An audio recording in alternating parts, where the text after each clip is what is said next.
السلام علیکم عبداللہ YouTube channel کے ناظرین کو خوش آمدید۔ آج ہم آپ کے لیے ایک نئی ویڈیو لے کر آئے ہیں، سبق آموز کہانیاں، وائس آف عبداللہ۔ ایک رات سلطان محمود غزنوی رات کے وقت گشت پر تھے۔ ایک شخص کو تندور کے پاس سویا ہوا دیکھا تو اس کو اٹھا کر پوچھا کہ وہ کون ہے۔ جواب میں اس شخص نے بتایا کہ وہ ایک غریب مزدور ہے، دن بھر مزدوری کرتا ہے اور رات کو اس تندور کے پاس ہی سو جاتا ہے۔ سلطان نے پوچھا کہ اس سردی میں اس کی رات کیسے گزرتی ہے؟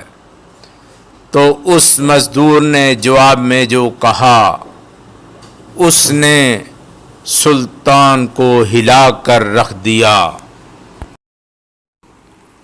مزدور نے کہا، جناب نصف رات آپ کے انداز میں گزرتی ہے اور باقیہ نصف آپ سے زیادہ اچھے انداز میں گزارتا ہوں۔ سلطان نے بڑی حیرت سے پوچھا، وہ کیسے؟ مزدور نے جواب دیا کہ جب تک تندور گرم رہتا ہے تو آپ کے جیسی نیند سے لطف اندوز ہوتا ہوں، اور جب تندور ٹھنڈا ہو جاتا ہے تو اٹھ کے اللہ تعالیٰ کی عبادت شروع کر دیتا ہوں، جو آپ کے مقابلے میں وقت کا بہترین استعمال ہے۔ ناظرین، ہمارے چینل کو سبسکرائب کریں اور بیل کے بٹن کو دبائیں تاکہ ہماری ہر آنے والی ویڈیو آپ کو بر وقت مل سکے۔ شکریہ۔